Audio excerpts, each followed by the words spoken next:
دوسری جانب بلوچستان میں طوفانی بارش نے تباہی مچا دی۔ خاران میں مکان کی چھت گرنے سے 3 افراد جاں بحق ہو گئے۔ مکران کوسٹل ہائی وے پر بڑا شگاف پڑ گیا۔ پاک ایران زمینی رابطہ بھی منقطع ہو گیا۔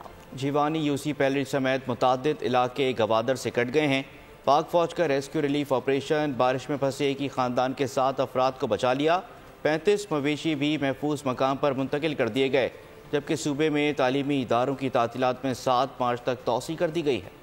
طوفانی بارشوں نے بلوچستان کا نقشہ ہی بدل دیا۔ پی ڈی ایم ای کی رپورٹ کے مطابق سب سے زیادہ پسنی اور گوادر میں بارش ریکارڈ کی گئی۔ طوفانی بارشوں سے کوئٹہ، گوادر، کیچ اور خاران میں جانی و مالی نقصانات ہوئے۔ خاران میں دیوار گرنے سے 3 افراد جاں بحق اور 1 زخمی ہوا۔ گوادر میں 103، کیچ میں 2 اور واشک میں 5 افراد کو ریسکیو کر کے محفوظ مقام پر منتقل کیا گیا، جہاں امدادی سامان کی ترسیل کا عمل جاری ہے۔ گوادر میں 140، کیچ میں 25، خاران میں 5 اور کوئٹہ میں 2 گھروں کو نقصان پہنچا۔ گوادر اور کیچ میں اہم شاہراہیں ٹوٹ پھوٹ کا شکار ہو گئیں۔ پاک بحریہ اور پاک فوج کا سیلاب سے متاثرہ آبادی کو امداد فراہم کرنے کا سلسلہ جاری ہے۔ میڈیکل کیمپ میں 1200 سے زائد مریضوں کو علاج اور ادویات بھی فراہم کی گئیں۔ صوبے میں تعلیمی اداروں کی تعطیلات میں 7 مارچ تک توسیع کر دی گئی۔